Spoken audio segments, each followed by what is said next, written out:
আজকের রসায়ন লেকচারে আমরা জানব 25°C তাপমাত্রায় ক্লোরিন অণুটি গ্যাস অবস্থায় থাকে কিন্তু ব্রোমিন কি তরল অবস্থায় থাকে এবং এটি কেন। তো সাধারণত ব্রোমিন অণু আকার কি বড় হয়ে থাকে কার তুলনায়, ক্লোরিনের তুলনায়, এটা একটা ফ্যাক্ট।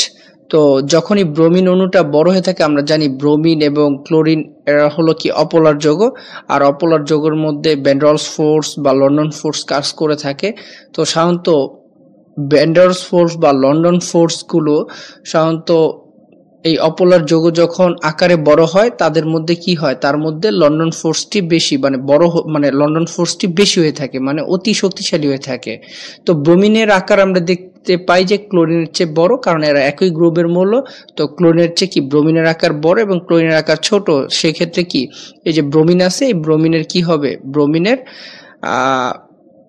লন্ডন বলটি বেশি হবে। আর লন্ডন বল যখন বেশি হয় তখন সেই লন্ডন বলের কারণেই এই যে ব্রোমিন আছে, এই ব্রোমিনটি তরল রূপে থাকতে পারে। কিন্তু ক্লোরিন আকারে ছোট হয়, তাদের মধ্যে লন্ডন বলের আকর্ষণ বল কম এবং দুর্বল হওয়াতে যে অণুগুলো তৈরি হয় সেই অণুগুলোর মধ্যে গ্যাসীয় অবস্থায় থাকে সেই অণুগুলো।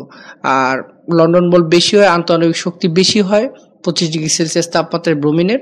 সেক্ষেত্রে আন্তঃআণবিক শক্তি যত বেশি হচ্ছে তত কি হচ্ছে, লন্ডন বলও বেশি হচ্ছে, আর লন্ডন বল বেশি হলে এটি তরলে রূপান্তরিত হয়। কিন্তু ক্লোরিন কিন্তু গ্যাসীয় অবস্থায় থাকে। যে পরীক্ষা আসে যে 25°C কেন ক্লোরিন গ্যাস এবং ব্রোমিন কেন তরল, তখন আমাদের অবশ্যই বলতে হবে যে ব্রোমিনের লন্ডন বল বেশি, আর লন্ডন বল বেশি থাকার কারণে কি হচ্ছে, ব্রোমিনের আন্তঃআণবিক শক্তিও বেশি হচ্ছে আর ক্লোরিনের কম হচ্ছে। সেক্ষেত্রে যে কি ব্রোমিনের জন্য তরল হচ্ছে আর ক্লোরিনের ক্ষেত্রে যে কি গ্যাসীয় হচ্ছে। তো আজকের লেকচার এই পর্যন্তই।